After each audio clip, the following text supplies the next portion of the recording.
Hello, Merran. It's so nice to have you on the Dying Your Way podcast. How are you doing? Good morning, Claire, and thanks for this. I'm doing well. I'm doing very well. There's lots of drama going on around us at this point in time because of the Australian bushfires, but Mm. it's nice to be here and looking at your beautiful background of trees, greenery. It's been watered, yeah. Well, I can't tell you how grateful I am to talk to you. I feel like we're part of the same choir. The things that we have already talked about and that I know about you, I am so impressed with the work that you're doing to get the message out about the importance of end of life care in general, and specifically from life touchstone life care, .com, that you really have a wonderful website for people to go to do the paperwork and just learn all about different things about death and dying, particularly as it pertains to Australia. So my hat is off to you, Merran. Merran is a doctor, and Merran is a physiotherapist. She is an end-of-life doula. She is a filmmaker, and I'm going to add activist to your titles because you're really a very strong voice out there for the community, for your country, and even for the globe about the importance of preparation to die. So thank you so much for being here. Thank you, Claire. And the same with you. You're coming to this space and bringing, as all of us are, your own passion, your own interest, your own wisdom about it. And your concept of our being a choir is beautiful, because then all of our voices combine to make this change, this reawakening about the importance of knowing that we are going to die and living daily accordingly. Right.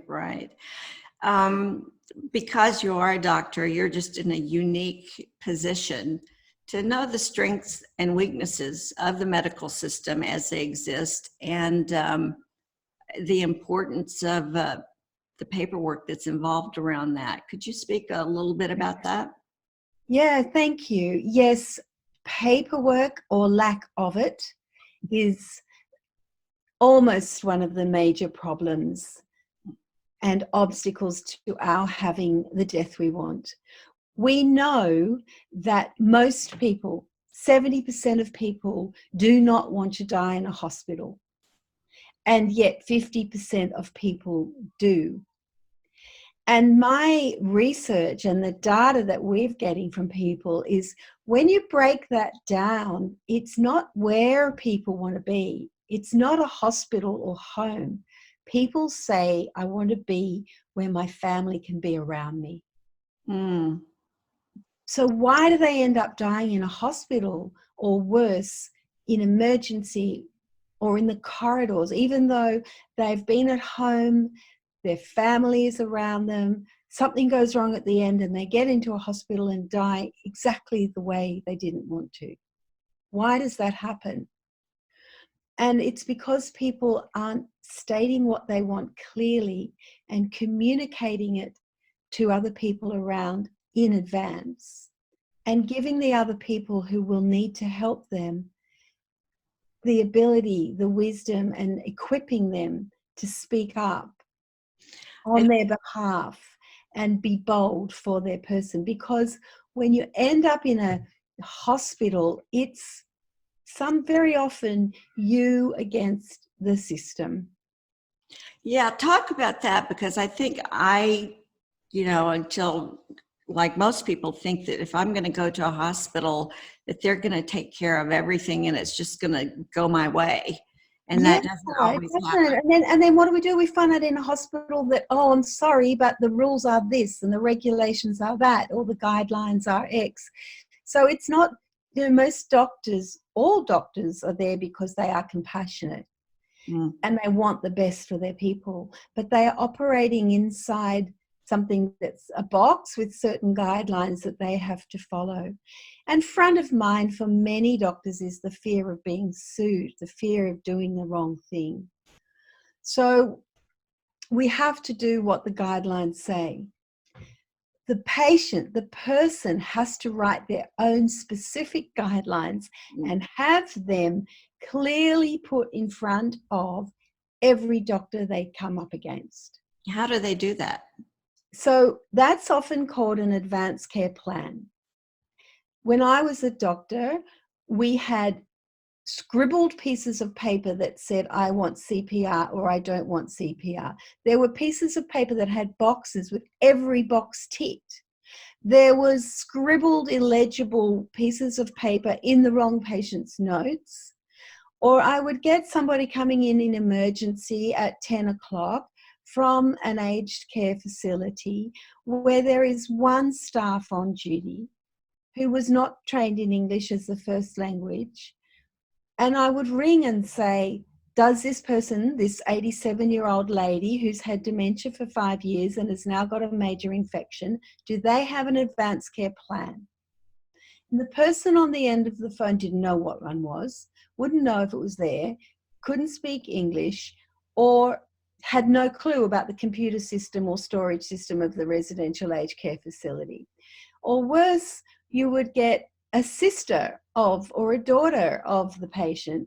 I would phone her, take time out of my own busy day because this is my area of interest. So I would chase down the family members as I could, phone them and say, does this person have an advanced care plan? Have you had discussions with your family member about this? And often a daughter would say, oh, I think my brother has. He's in London. Oh, no. And or yeah, I'm pretty sure she's got a piece of paper somewhere at home, but this person is in emergency. They've been brought in with a sudden infection. They've fallen. They've got a UTI, urinary tract infection. They've had a little mini stroke. Something's happened at home. They've been found by their neighbor. They come into the emergency. I ring the family like crazy. There's nothing available. So you have to treat like you need to save this person's life because they're not speaking. They're either got dementia or they're unwell.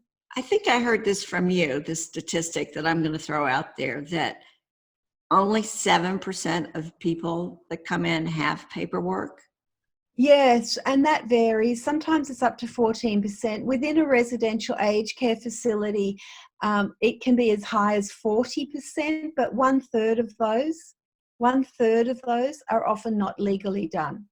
So, for example, in emergency, I had a lady come in from a residential aged care facility with her son. They had an advanced care plan that the residential aged care had done 12 months earlier. It was filled in by a nurse and the son had signed it. Now, nobody had asked the woman what she wanted. Wow. They said, oh, this is her advanced care plan. And it had everything ticked. Do everything. Save her life. Do everything you could. She hadn't signed it because she had dementia and had had dementia for 5 years. She hadn't been out of her bed for 5 years. So when I took the son behind the emergency, we pulled the curtain around us. And I said, what care would you like for your mother? He said, I said, because the advanced care plan says do all required resuscitation. He said, can't you just give her an injection? Injection for what? He wanted it all to be over for her. Oh. So what people write on a piece of paper on behalf of somebody else and what they say to me with the curtain closed are two completely different things. Yeah. Now, the only person that can have control over what you want is you. So you have to fill out a piece of paper. Paper is no good for the reasons I've said, and that is why I started Touchstone Life Care. You go online, you click through, you can save it. Now, there's modern day things called URLs, which means you can store something online, much like a Facebook page, and you can instantly share it with all of the members of your family. And if I go online and change something on my Facebook page, all of those people who are my friends can see it instantly. There's no out-of-date things left lying around to confuse me or my doctors. So that's why it is important to be live. Right. So that's got to be, you know, like this lady that I was talking about, whose son came in, her advanced care plan was 12 months old. She's had 3 strokes since then. Mm. As we get older, more things happen, our health changes. And there's this graph that we try to talk about with chronic disease and with the way that we can help many diseases, dementia, septicemia, infections, pneumonia, that sort of thing. Your trajectory of care can just slowly go down over the years. But if you remain healthy as long as you can and then stop, Yeah. that's kind of a better way to go than this long, drawn-out process that is drawn out. Nobody wants that. So we try to keep ourselves as healthy as we can and put in place minimal quality of life. So on Touchstone Life Care, you can select things that are really important to you for minimum quality of life. For me, I don't care if I can't speak, but I want to be able to hear what my family is saying, because I know that I would like that. For me, if I cannot recognize my family or my whereabouts, for me, that's not a life that I would like to continue for long. So I can write down my particular values and create a picture, a jigsaw puzzle, if you like, of what would be important to me if I can't speak for myself. And that's such a relief for the families if they aren't, because they don't want to let you go. So if you have it written down, then they're going, well, this is what she wanted. And they're not living with that burden or guilt of having to pull the plug or make hard decisions to move from here to there or whatever, you know? There's 2 important things. Every decision we make in life is on love or fear. Mm-hmm. Now, if you choose to do an advanced care plan out of love, this is the life I want until the day I die. This is what I want to do for my family. I want to take the pressure off them.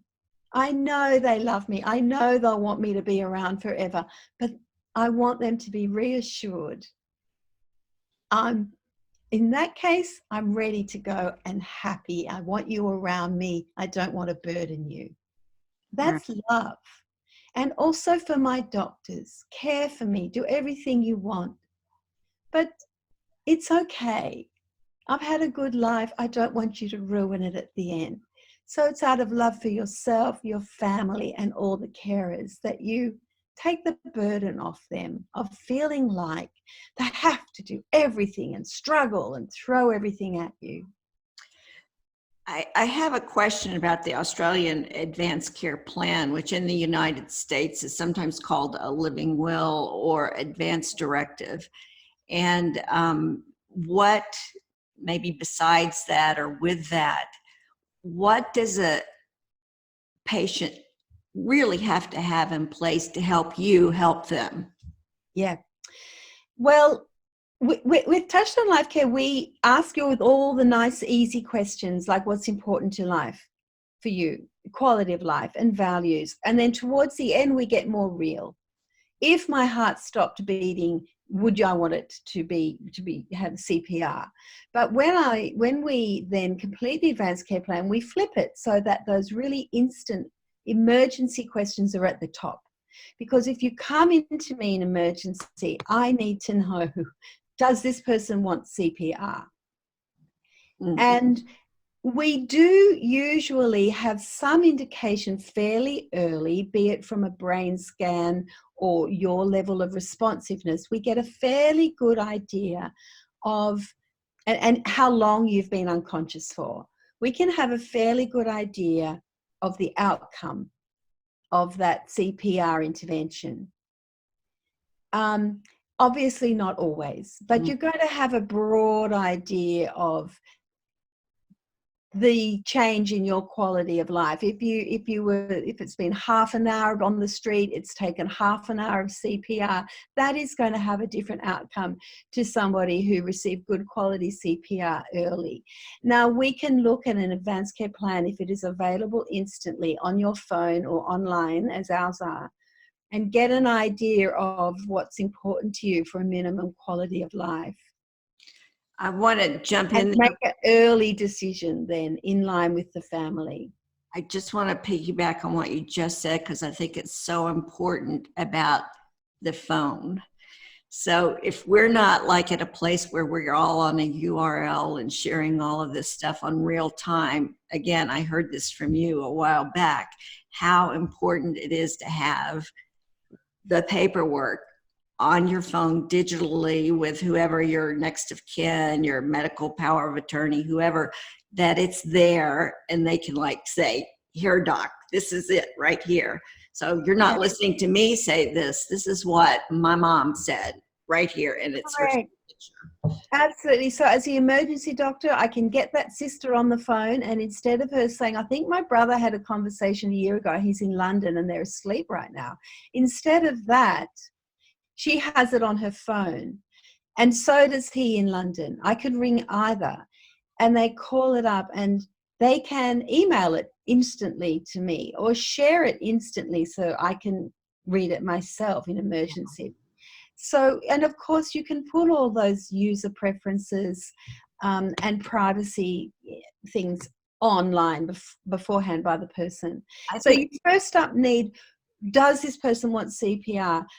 And with our system and with conversations that you've had, because I want to be on the phone to that daughter and saying, tell me about the conversations you've had with your mum. What do you think she would want? So part of our system is to prompt people to have ongoing conversations. It's not just the boxes that have been ticked, it's the conversations. And so that mother needed to have had more than one conversation. I say it's like talking about sex.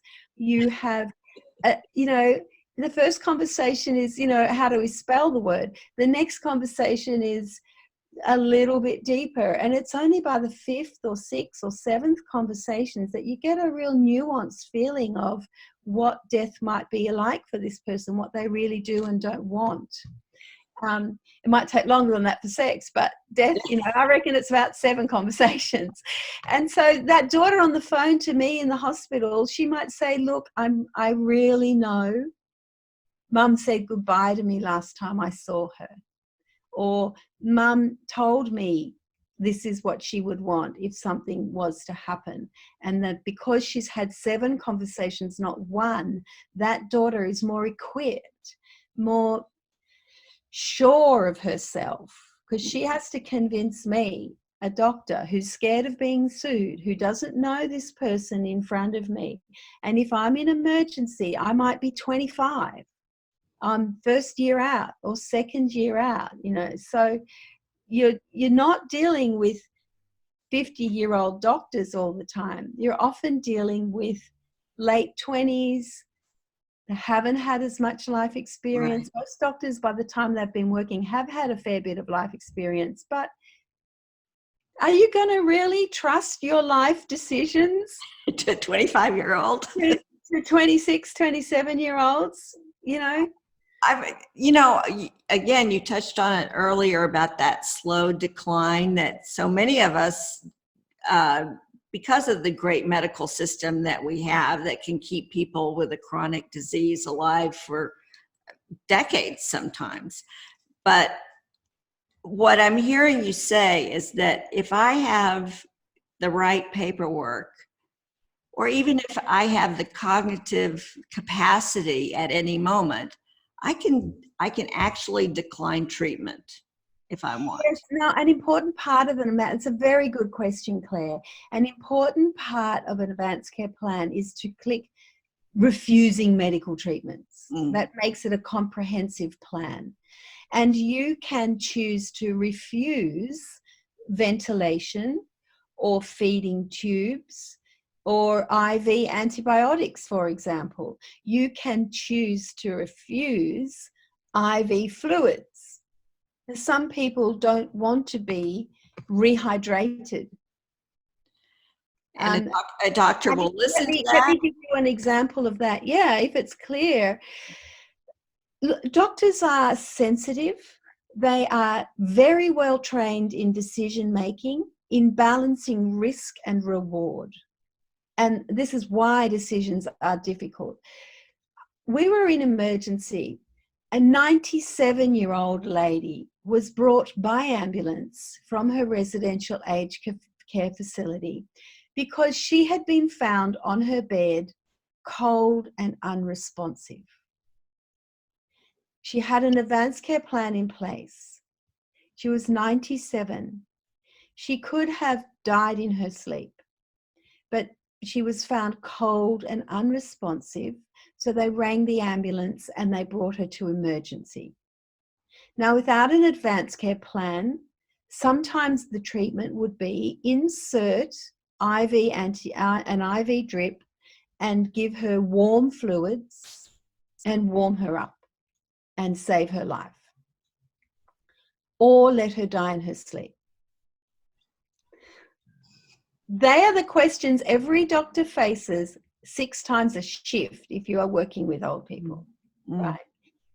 One shift, I remember counting them, and I had 6 of these sorts of patients because we're living longer with more chronic and ongoing diseases. We're living longer, but our health at the end of life can be quite bad. And do we really want to resuscitate these people? And resuscitate can include just giving fluids. That's a form of resuscitating. If you're so dehydrated that your heart doesn't get enough oomph to pump around, doesn't get enough flow back from your blood, we can give fluids and resuscitate you with fluids. It's not just CPR.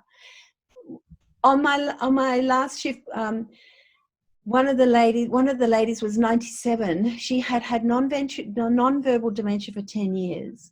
She'd got a tear in her skin, which had gotten infected and gone through her whole body. She was receiving IV antibiotics and pulling the cannulas out each shift. And then we were having to put them back in. She was spitting out her tablets. Now, a lawyer would look at her and say, she does not have capacity to voice her decisions. But if she is spitting out tablets and pulling out tubes, you have to decide as a doctor, is she communicating or is she not communicating? And if she's, am I keeping her alive or am I not keeping her alive? These are incredibly difficult decisions. And you are the 26-year-old on the ward with a career in front of you, 2 years out, and there's a big boss who only turns up on the ward once a day, who's not coming back until tomorrow. And the system says the big boss really has to make the decisions. So you keep treating this person until the doctor. There are decisions that are foisted on doctors by a system that patients allow to happen unless we speak up for themselves. I think changing the medical system is a bit like turning the Titanic around. I think a big ship, a big cruiser, not the Titanic, but people have to be proactive and not say, I'm just going to take what I'm given. For 2 reasons. You'll get stuff you might not want. It's not fair on your family, and I'll give you an example of that. There was one, and it happens often, one lovely man had an advanced care plan with his wife and 3 children. She wanted to die at home. She had cancer. She got an infection towards the end. They took her to hospital for IV treatment of the infection. Then they said, no more. I want to go home and die. The man told me I had to jump up and down in front of 3 doctors to be allowed to take her home and to sign off medical professional indemnity forms 3 times in one day. She only had 5 more days of life, and he spent one of them jumping up and down in front of doctors in the hospital. Now, this is not to denigrate the doctors. The doctors are always wanting the best for their patients, operating in a system that's really hard. Not many husbands would have the strength of mind, fatigue sets in when you're caring for somebody, so they haven't got the energy to jump up and down in front of a system. So it's got to be belt and braces. You have an advanced care plan. You talk about CPR. You talk about values. You go through ours online. There are others, but Touchstone Life Care has got a range of medical scenarios that happen at the end of life. You can tick 1 to 5 about nausea, medications, pain, recognizing your family, bladder movements, bowel movements, IV antibiotics, sleeplessness, being able to hear, speak, independence. You can break all of those scenarios down and make a jigsaw puzzle of what a good or a bad end of life would be like for you, for your family's sake. You know, they're going to say thank you. When I hear you talk about having to make those kind of decisions 6 times a shift, that right there just kind of stops me in my tracks, listening to the volume that one human who happens to be a doctor has to deal with, all these life or death decisions in a shift. It just blows my mind. But there are good deaths, and I know that you recently lost someone very dear to you, and you know, I think maybe one of our last things we can cover is just tell us, what is a good death? Hi, thanks. A beautiful question. What is a good life has no answer. What is a good death has no answer. I believe a good death is, as Dr. Michael Barbato, a palliative care physician, says, a death of one's own. Mm. You live it. And I can't help, I need to tell you about my friend Barry, who Please. is in the short film we made, Touchstone Life, and we made a short film called Dying, Start the Conversation. I met Barry for the first time 12 months ago today. Wow. Exactly 12 months ago. I'm going to tear up. Okay. And he was recommended to me as somebody to talk to about what makes a good death. And he's on that film for people to see. His funeral and last rites was only yesterday.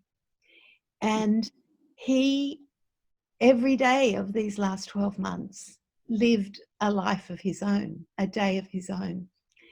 And he told me before he died, I just take it a day at a time. He made a talking stick. He was a builder. Yeah. This will make me cry. He made a talking stick out of a bush. He loved being in the bush, so out of a bush stick. And he added feathers to it because he loved birds and watching birds. There'll be people that don't know what a talking stick is. Well, So, then his background was out of a group of people who, very tight-knit community of very vulnerable, honest-speaking men, in fact. And they would pass a talking stick around when they were talking. When you held the talking stick, you spoke your truth and everybody listened to it. beautiful. At his funeral, the people talking held that talking stick with the feathers and passed it. So beautiful. And his friends were holding on to it like that was their gift, his gift to them. So, you know, I love the water. For me, something about water is going to be a good death, a death of my own. Right. Sorry to be upset, but No, it's so beautiful. But what I would like to say, when you attend a funeral or the last rites or a vigil of somebody who has lived their own life and died their own death, it is so inspiring for everybody around. The most important things in life are there in front of you, and the dross falls away. That's what we are here to propagate and sing in our choir. At the funeral yesterday, I heard the story of a woman with stage 4 breast cancer, very wealthy, who had all the best doctors, all the best chemotherapy. She struggled and struggled and struggled. She didn't write a will. She didn't say goodbye to anybody. She had no advanced care plan. She fought to the end bravely and died without saying farewell. Oh. So, and one other friend who had cancer told me, I wrote to everybody. I said goodbye to everybody just in case. And she survived, but she said going through the process of preparing to die was such a life-changing thing to do. She lives better now because of it. And she, amongst her group, was the only one who survived cancer, and the others fought it, wouldn't fight it, wouldn't say goodbye, and died. I think if we can come together, with our power and our voice and get the word out that Barry's death can be a death that we can all aspire to, where there is that love, connection, and sharing and remembrance and peacefulness at the end. I mean, that is just the goal, I think, of what both of us are doing. So. And look, Barry had one thing to say, to share with the doctors. He said, when a doctor says to me, if this was me, I don't know what I would do. Or if this was me, I would probably not do X or Y. And he said, when a doctor says to me, if this were me, I know I'm talking to a person. Really? They're there with me. So this is about changing people to speak up in the system. And it's about getting doctors to change down a gear and be people equally. Beautiful, just beautiful. Merran, I can't thank you enough for having this conversation. It's just the world to me. And I know people will listen to this podcast and really want to know more and learn more. So they can go to your website, Touchstone Care. I always get it. The website to go to is Touchstone Life Care. Touchstone. So it's your touchstone of you, of the things that are important to you. And are there access to the films you've done on that website? Yes. On the website, you can click on film and have a look at the film. We also have a Touchstone Life Care YouTube channel, and the film is there.